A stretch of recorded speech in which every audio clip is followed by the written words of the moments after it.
श्री शुक जी महाराज बोले, हे राजन, एक दिन यशोमती अपनी सेविकाओं को अलग अलग कार्यों में लगा दिया और स्वयं मथनी लेकर दही निकालने लगी। दही मथते समय वे प्रभु श्री कृष्ण के प्रेम में मग्न होकर गीत भी गाती जा रही थी।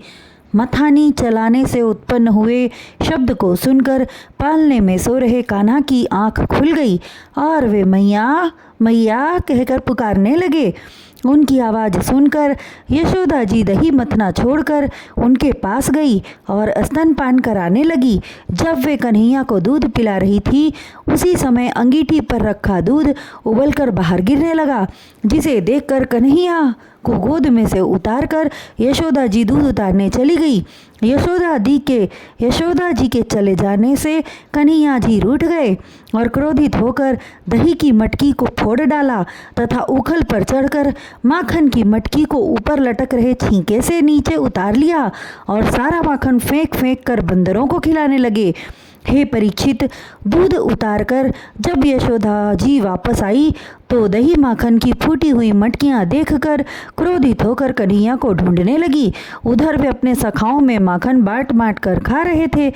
तब यशोदा जी हाथ में छड़ी लेकर उनके पास गई। माता को छड़ी लेकर आती देखकर मटकी को फेंककर अपने सखाओं सहित दूर भाग चले।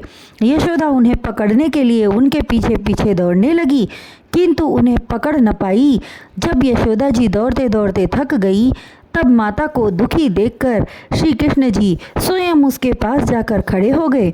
यशोदा जी क्रोधित थी ही उन्हें डांटती हुई एक रस्सी मंगाकर उन्हें बांधती हुई कहने लगी, कन्हैया, तू बड़ा ढीठ हो गया है। कितनी बार मैं तुझे समझाई, लेकिन तू उपद्रव करने से बाज नहीं आता। आज मैं तुझे उखल से बांधूंगी। यह कहकर उन्हें रस्सी से बांधने लगी, किंतु वह रस्सी 2 अंगुल छोटी पड़ गई। तब उन्होंने गोपियों से दूसरी रस्सी मंगाई। गोपियों ने अपने अपने घरों से रस्सी लाकर यशोदा जी को दे दिया और कहने लगी, इसने हमारा बहुत माखन खाया है। यह कहकर वे भी हंसने लगी, किंतु प्रभु ने अपनी माया से सारी रस्सियों को 2 अंगुल छोटा कर दिया। माता उनकी लीला से बहुत अधिक परेशान हो गई। तत्पश्चात जब यशोदा और अन्य गोपियां हार गई, तब मायाधर नटवर नागर रस्सी में स्वयं बंध गए। हे परीक्षित, यशोदा जी ने रस्सी के दूसरे सिरे को उखल से बांध दिया और गोपियों को शपथ देकर बोली कि हे कन्हैया, कोई और बंधन मुक्त न करे। यह कहकर वे अपने कार्यों में मग्न हो गई।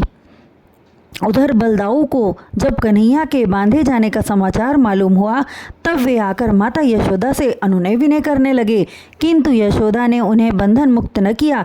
तत्पश्चात भगवान श्री कृष्ण जी अपने द्वार के सम्मुख खड़े यमलार्जुन नामक जुड़वा वृक्षों की तरफ देखकर मंद मंद मुस्कुराने लगे, जो कुबेर के पुत्र नल कुबर तथा मणिग्रीव थे और नारद जी के श्राप से वृक्ष हो गए थे।